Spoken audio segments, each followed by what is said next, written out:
In the lively streets of Enugu, where roasted corn fills the air and laughter echoes through compounds, there lived a young man named Chukwudi. He wasn't known for wealth, strength, or brilliance. No, my people, he was famous for one thing only, being the undisputed couch governor of the street. Morning to night, you'd find him stretched across an old sofa, remote in one hand, akara in the other, shouting at football like the Super Eagles themselves could hear him. Exercise. Forget it. Chukwudi believed the only workout worth doing was lifting a spoon to his mouth. But one hot Saturday afternoon, his cousin Amoka stormed into the compound. She saw him lying there as usual and shouted loud enough for the whole neighborhood to hear. Chukwudi, you are turning into a bag of rice. Even bag of rice get more shape than you. The whole compound roared with laughter. Children clapped, neighbors pointed. And for the first time, Chukwudi's pride burned hotter than pepper soup. That evening, under the blazing Enugu sun, he made a vow. I will shock all of you. From today, I will rise.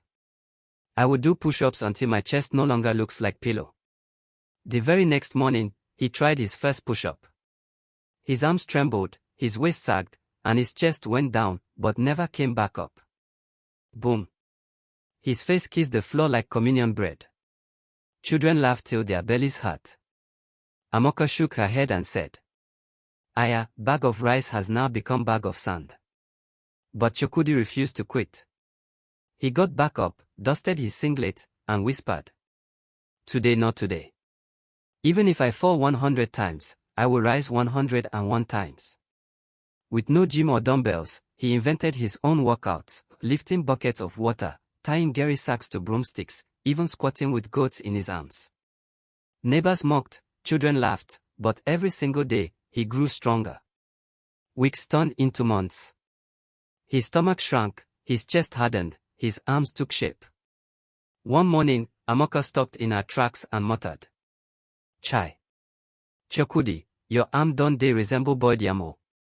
Chukwudi grinned, flexed proudly, and declared, This is just the beginning. Couch potato don't retire. Push-up pro don't arrive. By now, the whole compound had stopped laughing. They no longer called him bag of rice. Instead, whispers started to spread. Have you seen Chukwudi? The boy don't dey strong oh. But Chukwudi wanted more. He wanted to prove himself, not just to his compound, but to the entire city of Enugu. One bright Saturday, posters appeared across the town. Enugu Youth Fitness Competition, Strongest Man of the Year. Chukwudi's eyes lit up. This was it. His chance. When he announced he would compete, the neighbors nearly fainted. You? Chukwudi. The same person that used to faint after climbing 2 steps. Even Amoka laughed. Abeg, don't go and disgrace us there, oh. They will use you as before and after picture. But Chukwudi's mind was made up. He tied his headband, wore his best singlet, and carried his bucket barbell to the competition ground. The stadium was packed. Youths from all over Enugu flexed muscles that looked like carved stone. One guy's biceps were so big, children used them as shade from the sun. Another carried a keg of palm wine as if it were pure water. When Chukwudi stepped in, dragging his bucket barbell, the crowd erupted with laughter. Who allowed farmer to enter gym competition? See his dumbbell. No bucket of sachet water. But Chukwudi didn't care. He remembered his vow. The first challenge was push-ups. Contestants dropped to the floor. Some did 50, others 100. When it was Chukwudi's turn, people jeered. But he pressed his palms into the ground, and the same man who once kissed the floor in failure now banged out push-ups like a machine. 100, 200, 250. The crowd went silent, then erupted in cheers. Next was endurance squats. Competitors lifted weights and squatted. Chukwudi bent low with his buckets tied to a broomstick. The crowd laughed at first, until he hit 100 squats, then 200, then 3. Sweat poured, his face twisted, but he refused to quit. By the time others gave up, Chukwudi was still going strong. The final challenge was freestyle strength. Athletes lifted anything heavy. While others carried iron, Chukwudi bent down, grabbed 2 full buckets of gari, and began squatting in rhythm like he was dancing to high-life music. The crowd exploded with laughter and applause. By the end of the day, judges raised his hand high. Against all odds, Chukwudi, once the couch potato, was crowned Enugu Youth Fitness Champion. Back in the compound that evening, neighbors who once mocked him now hailed him Chukwudi the Strong, Niger Push-Up Pro, and Amoka. She shook her head with a smile and said softly, So bag of rice don't turn 6 packs. Chukwudi laughed, flexed his new muscles, and declared for all to hear. My people, let this be a lesson. No matter how many times life pushes you down, if you keep rising, one day, you too will stand tall. Winning the Enugu Youth Fitness competition was only the beginning. For Chukwudi, it was proof that hard work, stubbornness, and buckets filled with gari could turn a bag of rice into a man of steel. But destiny had bigger plans. Unknown to him, his cousin Amoka had been secretly recording his struggles all along, the failed push-ups, the goat squats, even the day he chased chickens for cardio and fell flat into a basin of water. She edited the clips, added Igbo high-life music, and uploaded the video online with the title, From Bag of Rice to Enugu Push-Up Champion. At first, only neighbors watched and laughed. Then the views multiplied. In 1 week, Chukwudi's face was on every Nigerian phone screen. People across Lagos, Abuja, even Port Harcourt couldn't get enough of his funny yet inspiring workouts. Comments poured in. This guy is the real Niger Schwarzenegger. Forget gym membership, just give me goat and gari buckets. If this man no inspire you, nothing will. Within days, his nickname changed again. He was no longer couch governor, no longer bag of rice. He was now officially the push-up pro of Enugu. Brands started calling. One energy drink company begged him to hold their bottle while doing squats. Another offered him money to advertise gym vests. He laughed, remembering the days he had only 2 singlets to his name. Then came the biggest surprise, a message from Lagos. A famous fitness influencer known as Edifit Queen wanted to collaborate. She wrote, Chukwudi, I've seen your videos. Nigerians need to see more of you. Come to Lagos. Let's train together. At first, Chukwudi didn't believe it. Him. A village boy who once fainted doing 1 push-up.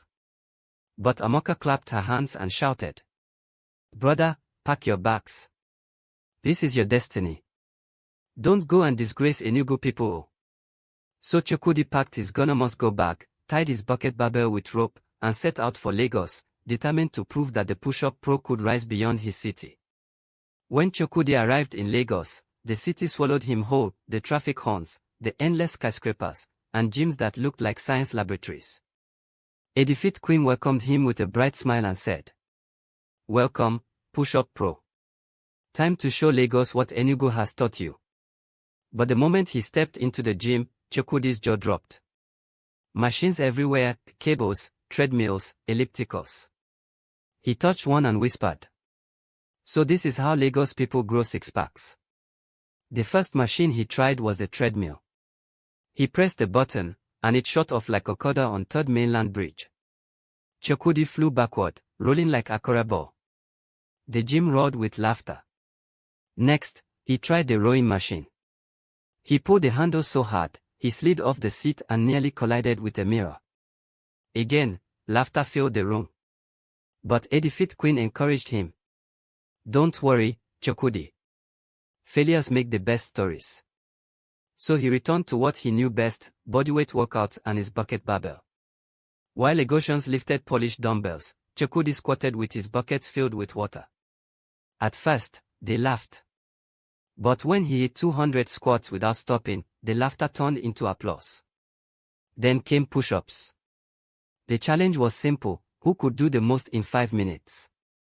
Trainers, bodybuilders, even Edifit Queen lined up. Some managed 60, others 80. When it was Chukwudi's turn, he dropped to the ground. He remembered his compound, the laughter, Amoko's voice calling him a bag of rice. He remembered kissing the ground on his first push-up. And with that memory, he began. 1, 2, 50, 100, the crowd gasped. Sweat poured like rain, his arms trembled, but he refused to stop. 200, 300, 350. By the time the whistle blew, Chukwudi collapsed, not from shame, but from victory. The Lagos gym exploded with cheers. Phones recorded him, hashtags trended. Hashtag #PushUpPro, hashtag Enugu strong, hashtag from couch to champion. A defeat queen lifted his hand and announced, "Ladies and gentlemen, behold Nigeria's push-up pro." That day, brands signed him, opportunities opened, and Chukwudi's story spread across the nation, from Enugu to Abuja to Lagos and beyond. And when he returned home, the same compound that once mocked him now stood in pride. Children no longer called him bag of rice. They ran after him shouting, "Uncle Chucks, teach us push-up." Amoka smiled, shook her head, and said softly, Who would believe? The same man who once married his sofa has now married success." Chukwudi laughed, flexed his arms, and declared, "My people, never let insults define you. If I can rise from couch potato to push-up pro, then you too can rise, one push-up at a time." If you like this video, please subscribe, like, and share. Don't forget to click the notification button so that you will be one of the first to be notified whenever we release a new video. Thank you for watching.